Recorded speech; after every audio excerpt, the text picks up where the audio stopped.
Hey there guys, Paul here from theengineeringmindset.com. In this video we are going to be looking at the thermal expansion valve on a chiller. Now the expansion valve is located between the condenser and the evaporator, and in this version it is located just here. So in this video we're going to look at the three most common types of expansion valves in typical modern chillers, that being the pilot operated thermal expansion valve, the thermal expansion valve, and also the electronics expansion valve. But first, what does an expansion valve do? Well, the expansion valve controls how much refrigerant flows between the condenser and the evaporator. The valve responds to the suction line superheat which is entering the compressor. This is the suction line here going into the compressor, and it will vary the amount of refrigerant flowing into this to suit the change in the cooling load. So the evaporator needs to have a certain amount of liquid refrigerant in it for the heat exchange to occur, or for sufficient heat exchange to occur.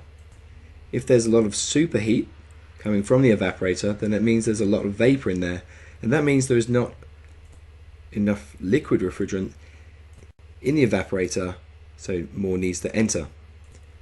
So the expansion valve is keeping that balance between the right amount of liquid refrigerant and the right amount of superheat.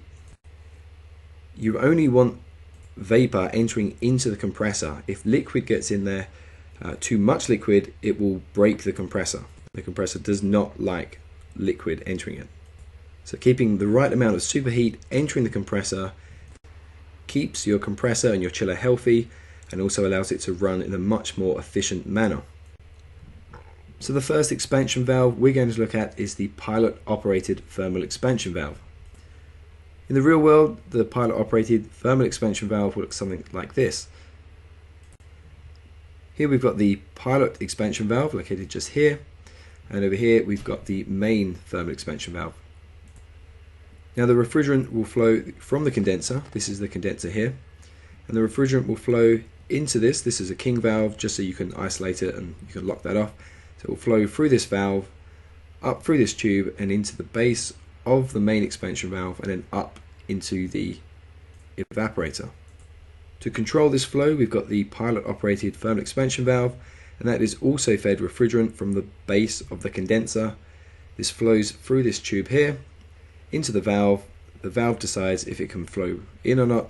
That flows through into the base of this, the main expansion valve, and this flow is what controls the main valve. Attached to the pilot expansion valve is this capillary tube. This rides up and attaches up into a thermal bulb which is placed on the suction line of the compressor. So just to give you a side view there of how it's all connected. So we've got the pilot valve located down here with the connection going to the condenser, and that flowing through into the base of the main expansion valve. We've also got the capillary tube which rides up here into the thermal bulb which is attached to the suction line just before the compressor. And then the main refrigerant flow will pass through here, through this pipe, into the main valve. This expansion valve decides if it's allowed to pass or not, and if it is, then the refrigerant will flow into the evaporator. So the thermal bulb will be located on the suction line, and it looks a bit like this, with the capillary tube running along here. Now this thermal bulb is filled with a refrigerant.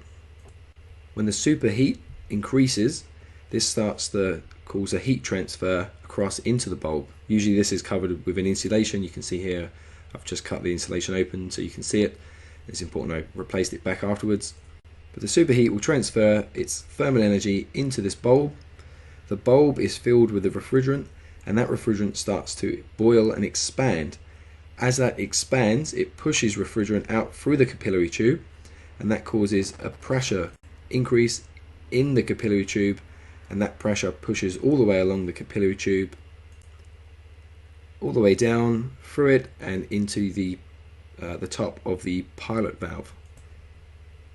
So that pressure is pushing down onto the top of the valve, and with that you can now control the valve depending on the level of superheat. So we can look at a section view here. So we've got the condenser on the side, the evaporator located above. We've got the capillary tube riding up and connecting onto the suction line. Down the bottom we've got the pilot expansion valve. This is connected through with a liquid line going to the main expansion valve. Inside there is a piston body and spring. This piston body and spring is what will control and allow this refrigerant to flow through into the evaporator.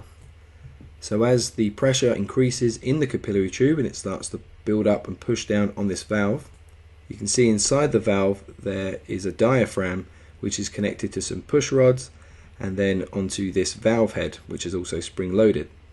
There are a few variants of this design, but this is probably the simplest and one of the most common used. So as that pressure increases and starts to push down on that diaphragm pushes against the piston rods, and these rods push the valve head down, and that causes a slight gap to form there, and this allows refrigerant to start flowing out. So the refrigerant is starting to flow from the condenser through here and into the pilot valve, and then that is going to start to flow through into the liquid line. As that refrigerant starts to fill the liquid line, it starts to build up some pressure and starts pushing against this piston housing here. That pressure is going to lift the piston off its seat, and that's going to allow the main refrigerant in the condenser to start to flow through this valve.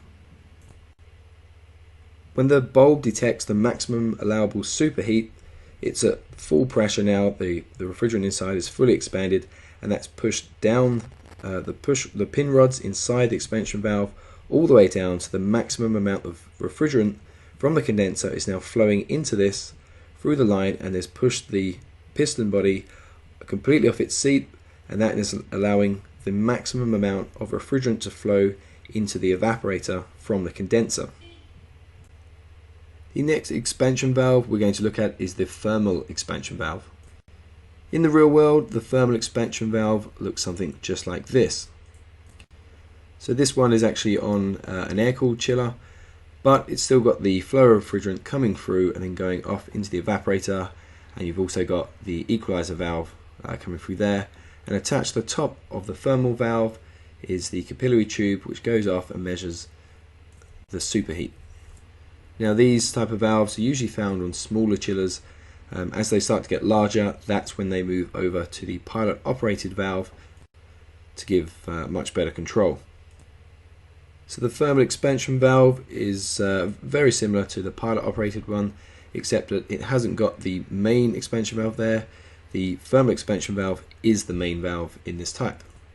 So again, we've got the capillary tube rising up and connecting onto the suction line to measure the superheat, and we've got the refrigerant in the condenser which will flow through, is being held back currently by the valve head, and once released that will flow then off into the evaporator.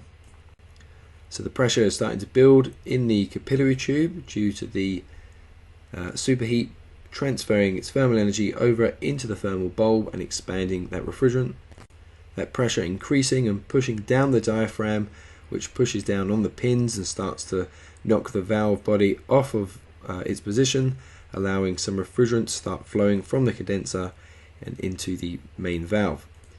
That refrigerant then starts to flow and goes off into the evaporator, and finally, once the maximum amount of allowable superheat is there, the valve body opens fully, allowing the maximum amount of refrigerant to flow from the condenser and through into the evaporator. So this type of expansion valve is exactly how you would find in a kind of household air conditioning unit, but the valve is just a slightly bigger version, obviously to handle the load of the cooling load which it needs to for the size of the chiller. The third expansion valve we're going to look at in this video is the electronic expansion valve. Now in the real world, the electronic expansion valve will look like this. You can see it highlighted in the circle here. Now this type of expansion valve gives the best performance, and that's because the valve here actually uses a stepper motor in the body, and that precisely controls the positioning of the valve body inside, allowing a very accurate and precise flow of refrigerant. So the electronic expansion valve, I've just illustrated that here. So we've got the the main shaft connected to the valve head inside the body there. Then behind that we've got the stepper motor, and that is connected to a controller. The controller measures the temperature and pressure from the evaporator outlet, and this allows the superheat to be calculated and that value to be determined. The controller decides is there enough superheat or not, and then sends a signal to the stepper motor to very precisely control this shaft in the valve head to move that back to allow and adjust the refrigerant flow rate. So that refrigerant in the condenser flows along the liquid line into the base of the motor, or the valve, sorry. The controller is sensing that more refrigerant is required in the evaporator, so that sends the signal to the stepper motor just to pull that valve head back slightly and allow some refrigerant to start flowing. That refrigerant then flows off into the evaporator, and then at the maximum demands, the stepper motor has been moved and rotated the complete rotation, and that has pulled the valve body back, allowing the maximum amount of condenser refrigerant liquid here to flow off into the evaporator, and it will modulate back, changing the position of that motor and the shaft position to control and very accurately control the amount of refrigerant flowing into the evaporator. As with all the expansion valves featured in this video, you can see here the performance. So the expansion valve is located here, just here on the chart here. So that is going from 0.3 to 0.4, and that means the refrigerant is going to change from a high pressure to a low pressure, from a medium temperature to a lower temperature, and it's going to go from a saturated liquid to a liquid vapor mix. And you can see this on the chart. So if you're looking at the pressures axis, you can see there's a change in pressure, a decrease in pressure. There is a decrease in temperature. There is also an increase in entropy, but a consistent enthalpy. Okay, that's the end of this video. Thank you very much for watching. Don't forget to hit the like and subscribe button, and also share this with anyone you think it might benefit. Any questions, please leave them in the comments section below, and we'll try to get back to you as soon as possible. Don't forget to check out our website, theengineeringmindset.com. You can also follow us on Facebook, Twitter, and Google+.